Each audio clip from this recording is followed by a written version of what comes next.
सिन्धुलीको गोलन्जोर गाउँपालिका वडा 4 माझको विन्डेमा मङ्गलबारदेखि 3 दिने जुनार महोत्सव सुरु भएको छ।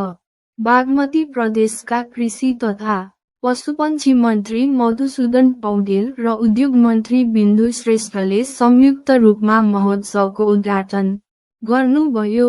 राष्ट्रिय तथा अन्तर्राष्ट्रिय स्तरमा जुनारको प्रचार प्रसार र पक्की सडक निर्माणको आवश्यकतालाई ध्यानाकर्षण गराउन यो महोत्सव आयोजना गरिएको हो।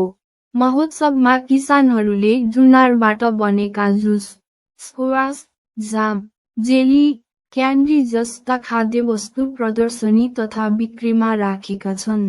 महोत्सवका अवसरमा कृषक र विज्ञबीज बगैँचामा जुनार प्रवर्धन सम्बन्धी छलफल पनि हुनेछ। उद्घाटन सत्रमा सहभागी जनप्रतिनिधिले किसानका समस्या समाधानमा गम्भीर बन्नुपर्नेमा जोड दिँदै जुनारको बजारसम्म पहुँच विस्तार गर्न केन्द्रीय सरकारसँग आग्रह गरेका छन्। सिन्धुलीको माझको विन्डेमा सुरु भएको जुनार महोत्सवको मुख्य उद्देश्य के हो?